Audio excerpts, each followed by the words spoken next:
أعوذ بالله من الشيطان الرجيم قال رب اشرح لي صدري ويسر لي أمري واحلل عقدة من لساني يفقهوا قولي السلام عليكم ورحمة الله।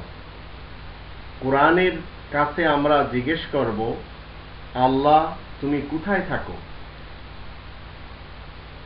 কারণ বাংলাদেশের কতিপয় কিছু ভ্রান্ত মৌলবাদ তারা আল্লাহ তাআলার ব্যাপারে বিভিন্নভাবে মতবাদ প্রচার করে, যার কারণে এই জাতির উপরে আল্লাহ তাআলার পক্ষ থেকে এত বেশি অভিশাপ নাজিল হয়েছে যে এই জাতির রক্ষকরা জালিম, এই জাতির রক্ষকরা ভক্ষক হয়ে আছে, এই জাতির রাহবাররা অধিকাংশরা ভ্রান্ত।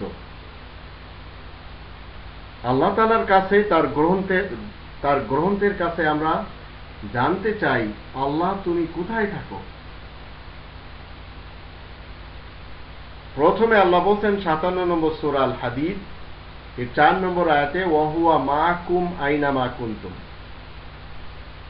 তোমরা যে যেখানে থাকো না কেন তিনি তোমাদের সাথেই থাকেন। 41 নম্বর সূরা হামিম আস-সাজদা এর 40 নম্বর আয়াতে আল্লাহ বলছেন, ইয়ামালু মা শিতুম ইন্নাহু বিমা তা'মালুনা বাসীর, তোমাদের যার যা ইচ্ছা তাই করে যাও, কিন্তু তিনি দেখে থাকেন, দৃষ্টি শক্তির সাথে তিনি সবসময় তোমাদেরকে ঘিরে রেখেছেন। 8 নম্বর সূরা আনফাল এর 24 নম্বর আয়াতে আল্লাহ বলেন, ওয়ালামু আন্নাল্লাহা ইয়াহুলু বাইনাল মারই ওয়া কলবি, আল্লাহ রাব্বুল আলামিন মানুষের হৃদয়ের মাঝে হুলুল হয়ে থাকেন। 58 নম্বর সূরা মুজাদালা এর 7 নম্বর আয়াতে আল্লাহ বলেন, যখন তিনজন কোথাও থাকে সলা পরামর্শ করে, ইল্লাহু রাবিউহুম, চতুর্থ জন আল্লাহ থাকেন, ওয়ালা খামসাতিন ইল্লাহু সাদিসুহুম, যখন 6 জন কোথাও থাকে সপ্তম থাকেন আল্লাহ। তারপরে আল্লাহ বলছেন, এর থেকে কম হোক অথবা বেশি হোক আল্লাহ তাদের সাথে থাকেন। 2 নম্বর সূরা আল বাকারার 186 আয়াতে আল্লাহ বলছেন, ওয়াইদা সাআলাকা ইবাদি আন্নী ফাইন্নী করিব, যখন কোনো বান্দা আমার কাছে প্রশ্ন করে তখন আমি তার প্রার্থনার উত্তর দিই, তাহলে সম্মুখে থাকেন আল্লাহ। 20 নম্বর সূরা তাহা এর 46 নম্বর আয়াতে মূসা রাসূলকে এবং হারুন রাসূলকে দেশ প্রধানের কাছে যখন আল্লাহ পাঠালেন, তখন তিনি বললেন, ইন্নানি মাকুমা আসমাউ ওয়া আরা, আমি তোমাদের দুজনের সাথে শ্রবণ শক্তি এবং দৃষ্টি শক্তির সাথে থাকব। 2 নম্বর সূরা আল বাকারার 255 নম্বর আয়াতে আল্লাহ বলেন, ইয়ালামু মা বাইনা আইদিহিম ওয়া মা খালফাহুম ওয়া লা ইউহিতুনা বিশাইইন মিন ইলমিহি ওয়া হুয়াল আলিয়্যুল আযীম। আল্লাহ বলেন যে তিনি তার জ্ঞানের সাথে মানুষের সামনে এবং পিছনে থাকেন, আর সব কিছু তার জ্ঞানের বেষ্টনী দিয়ে তিনি ঘিরে রেখেছেন। 20 নম্বর সূরা তাহার 5 নম্বর আয়াতে আল্লাহ বলেন, আর রহমান ও আলাল আরশি ইস্তাওয়া, রব্বুল আলামিন করুণানিধান রহমান সমস্ত কিছুকে তিনি নিজাম যে চালাবেন, সেই চালানোর জন্য যে মার্কাজ, সেই মার্কাজকে তিনি যেভাবে কন্ট্রোলের জন্য শক্তি তৈরি করেছেন, সেই শক্তিকে তিনি সবসময় থেমে রাখেন। আর রহমান ও আলাল আরশি ইস্তাওয়া, নিজাম চালানোর জন্য করুণানিধান রহমান মার্কাজি কন্ট্রোল, যেটা মেইন যে পাওয়ার, সেই পাওয়ারকে তিনি সবসময় থেমে রাখেন। তো আল্লাহ তাআলা শ্রবণ শক্তির সাথে, দৃষ্টি শক্তির সাথে এবং জ্ঞানের সাথে সব জায়গায় থাকেন। কারণ আল্লাহ রাব্বুল আলামিন লাইসা কামিসলিহি শাইউন, তার কোনো মিসেল নেই, কোনো জিনিস তার সমকক্ষ হতেই পারে না। কিন্তু সকলের পর্দার আড়ালে তিনি থাকেন।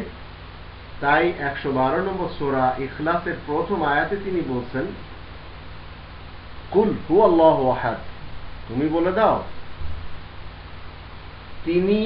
যিনি এই কুল শব্দটি আপনার দিয়ে বলাচ্ছেন, আপনার মুখ থেকে বলাচ্ছেন, সেই আল্লাহ, তিনি একক। লা তুদরিকুল আবসার, আল্লাহকে ইদরাক করা যায় না আমাদের দৃষ্টি শক্তি দিয়ে। ওহুয়া ইউদরিকুল আবসার ওহুয়া আলা কুল্লি শাইইন ওয়াকিল, তিনি সবকিছু নিয়ন্ত্রণ করে থাকেন। তো আল্লাহ সকলের সাথে থাকেন। আল্লাহ তাআলার কোনো রূপ নেই, তিনি নিরাকার। তার দৃষ্টি শক্তি, তার শ্রবণ শক্তি, তার জ্ঞান, এসব দিয়ে সব মানুষকে কন্ট্রোল করে রেখেছেন, ঘিরে রেখেছেন। এখন যদি কোনো ভণ্ড ব্যক্তিরা বলে যে টয়লেটের ভিতর কি আল্লাহ থাকেন, তো টয়লেট তো আমাদের দৃষ্টিতে অপবিত্র, পচা ময়লা ডাস্টবিন এগুলি তো আমাদের দৃষ্টিতে অপবিত্র, কিন্তু যিনি খালিক তার কাছে তো পবিত্র অপবিত্র তো ফতোয়াই কেউ দিতে পারবে না। তো এগুলি আমাদের জানতে হবে। আল্লাহ তাআলার কাছে যদি তার গ্রন্থের কাছে আল্লাহ তাআলার ব্যাপারে আমরা জিজ্ঞেস করি, আল্লাহ এইভাবেই উত্তর দেন।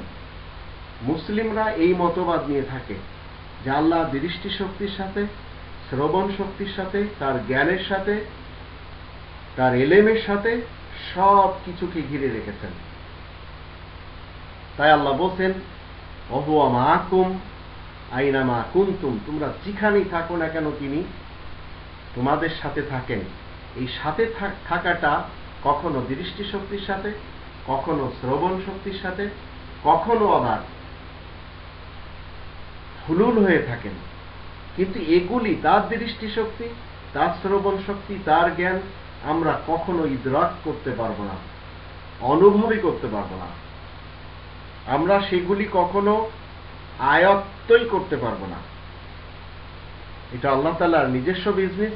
তিনি, তার দৃষ্টি শক্তি কেমন, তার শ্রবণ শক্তি কেমন এবং তার ইলম কেমন, সেগুলি আমাদের থেকে আলাদা। কিন্তু তার কোনো গঠন নেই যে আপনি তাকে 10 হাত বানাবেন, আপনি তাকে 3 চোখ বানাবেন, আপনি তাকে 3 মুখ বানাবেন, আপনি যেমন ইচ্ছা তেমন তাকে মূর্তি আকারে তৈরি করে নেবেন। এগুলি ইসলামে নিষেধ করে।